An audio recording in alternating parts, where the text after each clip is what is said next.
Parshas Bechukosai has perhaps one of the most famous Rashis in all of Torah. The pasuk begins, and Bechukosai telechu. If you follow in my statutes, I believe is the art school word. Ves mitzvaisai tishmeru, and you guard my mitzvahs, vasisa my son, and you do them. What happens if you follow in Hashem's mitzvahs? Continues the Torah that you're going to get incredible things. You're going to get rain. Parnasa, money, geld.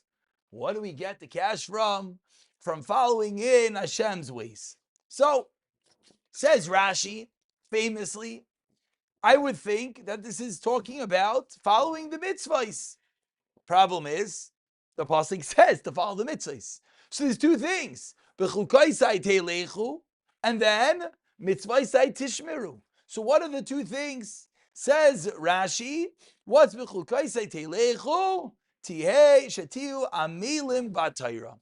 You should be amal, coil in Torah, which of course is interesting because Rashi could have just said shetei loy meid ha'Torah. Rashi could have learned that the second half of the pasuk is mitzvahs, and the first half of the pasuk is Torah. Rashi doesn't say that. Clearly, Rashi is teaching us that there's something deeper. It's not just learning Torah that is the idea. It's to be amal b'Torah, and this is something that I believe everyone has heard. And the question really is, though, well, what does it really mean? I think we've all been through to be Amul B'Torah, and you have to learn in depth, and you have to break your head, and which is all Gavaldic. It's all beautiful. But maybe there's something a little bit more. So I saw an absolutely beautiful shot that we could explain based on a famous Gemara. Why was the Beis Hamikdash destroyed? Shaloi birchu b'Torah tchila. Because they didn't say Birchas HaTorah. And everyone wonders, what? They didn't say Birchas HaTorah? Well, what exactly does that mean? And the simple shot is that what does it mean you didn't say Birchas HaTorah? It means you didn't appreciate the Torah. But let's explain this a little bit more. Why do we bench? Why do we make brachas? So the answer is that we bench midaraisa, ve'achalta, v'savata, uveirachta. It's a din midaraisa, you have to bench. Says the Gemara, kishu soiveya, when you're full, you bench. Kishahu ra'iv, when you're hungry, certainly you have to make a bracha. So why do you make a bracha before you eat? Because if you make afterwards, certainly before. Now, this is a complicated sugya. Gemara zebrachas chaf aleph and chaf hey. The Gemara also says also bracha. Can't get benefit from this world without a bracha. Okay, but let's just go along this train of thought for a moment. The Gemara on Daf Chaf Aleph says something incredible. The Gemara says, you know why you have to make a bracha on Birchas HaTorah? So the Gemara brings a pasuk. But then the Gemara, through its questions, brings out that ma limazayin, if for food, shekein nehene, that you get benefit, you need to make a bracha. Torah, certainly you have to make a bracha. So what do we see from the Gemara, says the Chassam Sofer? Why are you making a bracha before you eat? Because you're ra'iv, you're hungry. And if you have to thank Hashem after you eat, while you're hungry, you certainly have to thank Hashem and ask Him, quote unquote, permission to eat. Says the Chassam Sofer, if the Gemara now takes that idea and equates it to Torah, that means that what is Birchas HaTorah? What's the bracha we make when we learn Torah?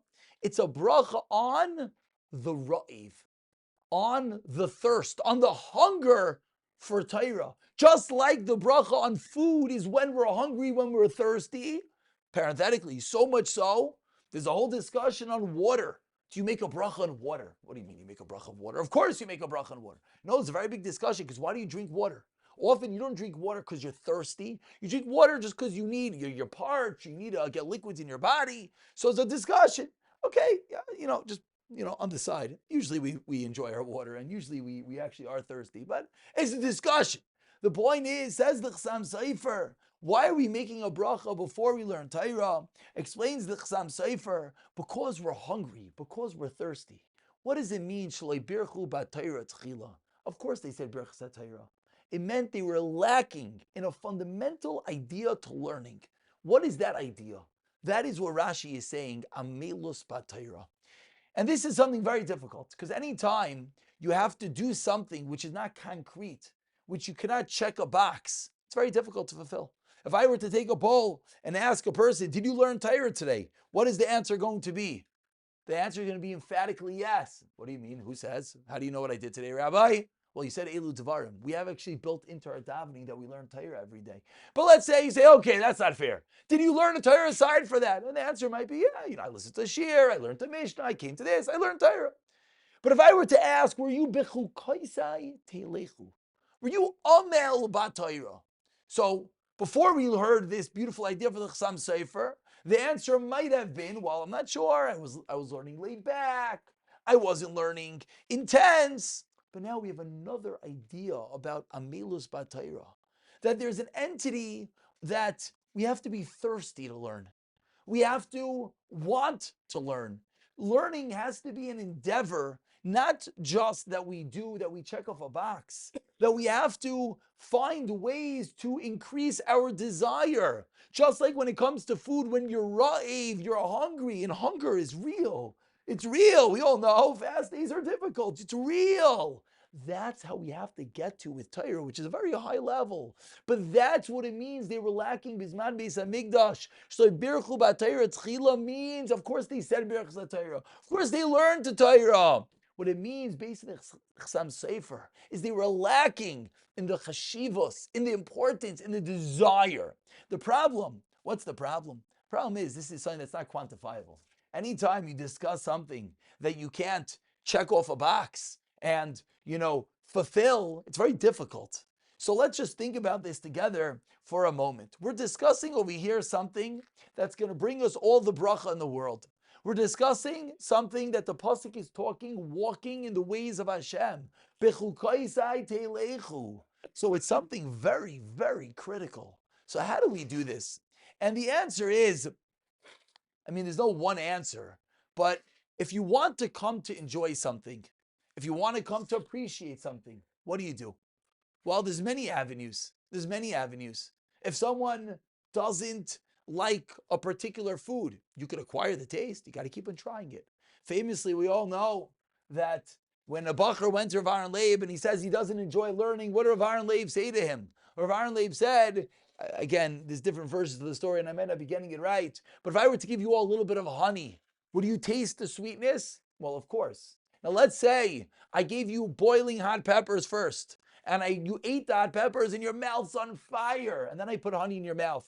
Would you taste the honey? You wouldn't. Your taste buds would be dead. Actually, this is one of the tricks that people use when they have to eat disgusting things. I don't know about hot peppers, but you can do the same thing with ice cubes. You could try this. Take a bunch of ice cubes, put them in your mouth, chew them up, freeze your mouth, and then guess what? You can put something inside afterwards. You will not taste it. Your taste buds will be frozen, will be dead. Said Rav Aaron Leib to the bacher. You said you don't enjoy Torah? You didn't taste the Torah. What do you mean, Rabbi? What do you mean, Rabbi? I tried, I learned. No, your taste buds are coated. Your taste buds, unfortunately, have so many other things on them. That's why you didn't taste it. So one avenue to try to be b'chukosai telechu is to remove whatever is covering over our taste buds. Now, what is that? So I'm going to suggest an idea. We spoke about last week, Shalosh Shodis. It's an idea that Rav Druk shared with us about the level of the Torah of Rashbi. And we spoke about Shemayan of Talia, and I'll say over that Gemara, which I think could bring out a way that we could come to Bechukosai Telechu. And again, this is something we all want to do. Men, woman, child. Why do we all want to do it? Because we all want bracha. Again, we're going Shaloi Lishma. This is, we are getting the cash. That's all we're doing over here. Lishma is for the, the pious people. We're not up to Lishma. We're up to Shaloi Lishma. We'll get to Lishma. B'tech Shaloi Lishma, Bo Lishma. So how do we do it? So the very famous Gemara. Hillel HaZaken shows up. Hillel HaZaken has no money. He used to make one tarpik a day. Tarpik was a coin. And what would he do with that tarpik? Half of it, he'd feed his children. The other half, what would he do? He had to pay to get into the base medrash. Nowadays, we pay you to come. We give the food to make a gishmak to come. Shemaya v'avtalya, and they had a different idea. You want to come here, the Torah of Shemaya and Avtalya, you got to pay to come in, entrance fee. So you would take the half the coin and you would pay. Parenthetically, says the Chafetz Chaim. What did that mean? How much was Hillel giving to tzedakah? 10%? No. 20%? No. 50% he was giving to tzedakah. Zok te'elige Chafetz Chaim lahalacha. What do you mean, Rabbi? You can't give more than Meiser, than Chaimish. For Torah, you could give as much as you want. Hillel HaZaken gave 50% for Torah. Okay, Givaldik. Guess what? What happened one day? We all know the story. He didn't have any money. He couldn't give in, and it wasn't like, okay, Rebbe, I really want. Okay, you can come to yeshiva, gishmak, put it in the books. No, Hillel, you don't got any money? Call Tov, slam the door in his face. So what did Hillel do? We know, climbed up onto the roof. There's a skylight over there. Puts his ear on the skylight, and he's listening. And he's listening to the incredible Torah in the base medrash of Shemai and Avtalyon. And what happens? Starts snowing. How much snow? 3 amos of snow. How much snow is that? That's about 4 or 5 feet of snow. 4 or 5 feet of snow. Hillel freezes literally on the roof. He spends the entire night on the roof. The next morning, Shmai and Avtalyon come into the base medrash. And what do they see? Clever, there's no lights. Where did their light come from? The skylight. They come in the morning. Oy vey, it's dark. Says the Gemara and Yuma, you know what they asked each other? Ulai, perhaps it's a cloudy day outside. That's why it's dark in the base medrash. Pause. Asks Rav Juk, it's cloudy? It snowed 5 feet outside. What? You didn't know what's going on outside? We'll answer that question in a moment. They go up, they find Hillel. They take Hillel down, they bring him in, different pshatim, but it could be it was even Shabbos, and it could be they were Bechalel Shabbos to save Hillel's life. He was frozen under 5 feet of snow on the roof. They saved Hillel's life. Another parenthetical comment. Don't worry, we'll all come back together. Don't worry, I'm in the clock. What do you think Hillel was thinking? He didn't have money to pay to get into base medrash. He says, okay, I'm not going to go home dejected. I'm going to climb on the roof. And he's listening. And it starts snowing. What's the question now? Hashem, snow? Now? God, come on, throw me a bone. I want to learn Torah. Lama. Why is it snowing? But what's the end of the story? What happens after they bring him down and they revive him? Says in the Gemara, because of this Maisi, he was Zoicha to 12 doiros, 12 generations of Torah, of Nisiyim. He became the Nasi. Hillel's asking, Lama, why is it snowing? It was the greatest moment. It projected him. It put him on the trajectory for greatness, that snow. Never ask Hashem Lama. It's difficult. It's hard. That's a little bit of a bitachon interjection in the story. But let's go back to the story. Shmai and Avtalyon. They're sitting there. They're wondering. Maybe it's a cloudy day. What do you mean maybe it's a cloudy day? It's snowing 5 feet. What's the teretz? What's the teretz? Teretz is pashit. They were learning Torah. They had no clue that it was snowing outside. They were in the base medrash and they were learning, and all of a sudden they think it should be morning and they look up and there's no sun. What happened? A level of Torah of Shmai and Avtalyon is a level of Torah oblivious to the world outside. Rav Juk told an incredible story. These are stories you see in all the books, but he said he saw it firsthand. They came to give Rav Chaim Kanievsky an injection in his legs with a needle so big. I don't think he was exaggerating. I've seen such needles. There are such needles, right? A little bit smaller. So big. Okay, so we have the paramedic on site. So big? Okay. So big. Yeah? They come in. They're putting it into Rav Chaim's foot. So Rav Juk is sitting there. He learned to be chavrusa with Rav Chaim Kanievsky. So he said he's sitting there, and they're about to inject Rav Chaim. So he knows Rav Chaim's not going to scream. Come on, he's Rav Chaim Kanievsky. He's not going to scream. He's not going to yell, "Mommy," Rav Chaim, you think I should hold your hand while they give you the injection? No, not happening. Okay. But he said, I thought maybe I'm going to look in Rav Chaim's eyes. Maybe when the needle goes in, I'll see in his eye, a little jump. That's what Rav Juk is thinking. So sitting there and learning, and they're putting the needle in, and he's looking at Rav Chaim's eye, and what does he see? Nothing. Not an ounce. It's a needle. They're painful. How does he do that? He's learning there's nothing else in the world. Shemai and Naphtali don't realize it's snowing outside. So what does that have to do with all of us? Rabbi, that sounds beautiful. Shemai and Naphtali, us. Come on. So what's the answer? The answer is we might not be able to do this for hours and days and years and months. And we might not get to the point, halavai, we all will, that we could be so engrossed. And if you're all wondering, it's not possible, you've never met someone that they're sitting here reading a book and you call their name and they don't hear you? How do they not hear you? What, they're deaf? Hello. Literally, you have to smack them. How's it possible? Because they become engrossed. They're living in the story. That's what it means to become Omel Batayra. That's what it means to have a desire for something. And that is how we're going to answer up Rav Aaron Leib Steinman's question, why didn't they taste the sweetness of Torah? Because their taste buds are covered over. You know what our taste buds are covered over? There's many answers, but I'm going to give one simple answer. It's called distraction. Someone one time did a wonderful study.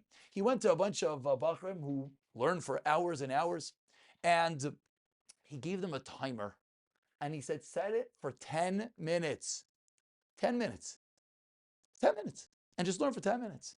But for those 10 minutes, no talking, no schmoozing, no cell phones, no smoking breaks, nothing. All of a sudden, like, oh my gosh, 10 minutes is a long time. Perhaps, you know why we don't taste the sweetness of Torah? Because we're not learning Torah. It's beautiful knowledge. And we're not belittling what we do. And of course, it's amazing any bit that we could connect. But maybe if we were to realize we have to remove distractions, we have to find the time. It could be 5 minutes. It could be 10 minutes. Halavai, it could be an hour. Whatever amount of time it is, if we were to spend the time and really remove all distractions, you know what's going to happen? We just took off all those hot peppers from our mouth. We just removed those ice cubes. And now you're going to sit and learn. And now eventually, you know what's going to happen? You're going to start to taste the sweetness. Bechukosai. We want to taste that sweetness. Or even if we don't want to taste that sweetness, we want the bracha. You want the bracha? You need to have the ratzah. You need to have the desire. You need to have the ava, but we can't. It's so difficult. How can we come to love something?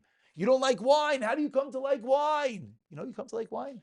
You could acquire a taste. You have to keep on trying it and tasting it, different types. So if we find we don't like the Torah, if we don't have that ava, we don't have that ratzain, then what do we have to do? We have to connect in, and of course, we have a kinyan share here, so we can use this kinyan. I think I got all those programs in one.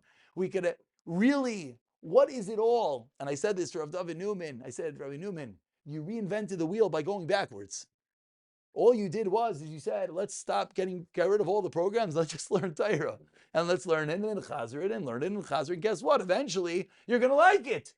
Because we just removed the nasty taste of our mouth. We get rid of everything else and we just learn. And we learn again. And we learn again. And we see that it works. So we want the bracha.